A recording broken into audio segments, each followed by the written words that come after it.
The Eastern Front was a brutal, unforgiving theater of World War II where, honestly, sleep was as much a matter of survival as food or ammunition. Temperatures dropped to levels that froze diesel fuel solid, turned exposed skin black within minutes and, killed entire companies overnight without a single shot fired.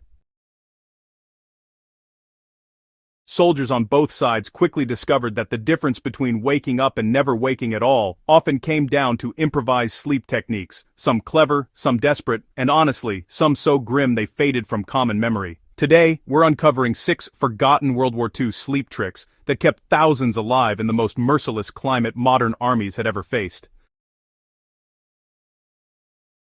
One of the most disturbing, yet historically documented methods was the so-called German corpse blanket. This wasn't an official tactic, it emerged out of sheer survival instinct in temperatures that reached -40 degrees Celsius. When units of the Wehrmacht were caught without enough shelter or blankets, soldiers sometimes used fallen comrades or fallen enemies as windbreaks and heat barriers. The frozen bodies acted like a wall of ice, blocking Siberian winds long enough for exhausted soldiers to sleep without freezing to death. It was gruesome, horrifying, and deeply taboo, but also, brutally practical. In a landscape where even firewood was scarce, where snowstorms erased entire villages, the dead became part of the battlefield environment.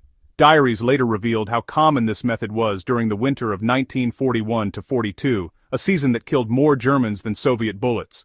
The corpse blanket is rarely mentioned in official histories, but among frontline survivors, it was an unspoken truth: the dead saved the living.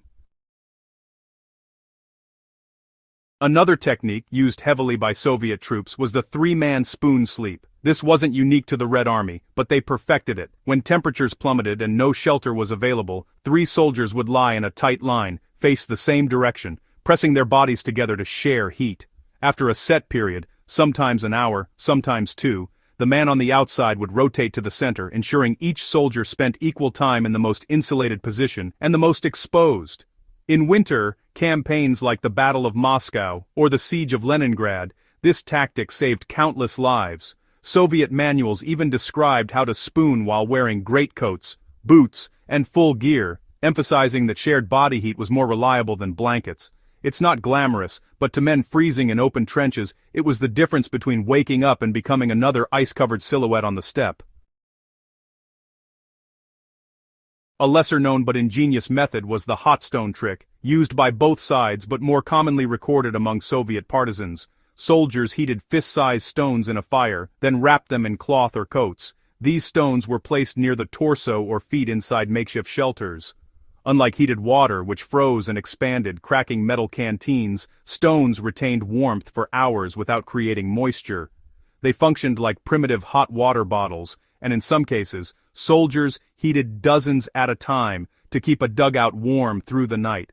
Partisans, who often lacked proper winter equipment, relied heavily on this technique, especially when hiding in forest bunkers far from supply lines. A single heated stone could mean the difference between surviving a blizzard and freezing silently underground. Finally, we have one of the strangest but surprisingly widespread tricks, the smolder stove nap. German and Soviet units both built tiny, nearly smokeless stoves inside earthen dugouts. These heaters were fed with damp wood, animal dung, or anything that burned slowly. The trick was using the faint heat of smoldering embers, not open flame, to warm the shelter just enough to sleep without risking carbon monoxide poisoning. Soldiers became experts at balancing fuel levels, airflow, and ventilation. Too much smoke and the enemy saw it. Too little ventilation and the shelter became lethal. But when done correctly, these little stoves created a microclimate warm enough for rest even during Siberian cold snaps. Some soldiers claimed the warmth felt like a miracle. Others said it simply made the night barely survivable. Both were true. These 6 forgotten sleep tricks reveal how much survival depended on ingenuity, instinct, and small acts of desperation. The Eastern Front punished weakness, and soldiers had to adapt quickly or freeze, whether using straw, hot stones, corpse barricades, or synchronized sleep rotations. Men on both sides learned that in the dead of winter, sleep wasn't comfort, it was strategy, it was discipline, it was life or death. And these strange, often shocking methods show just how far humans will go to see the dawn of the next day.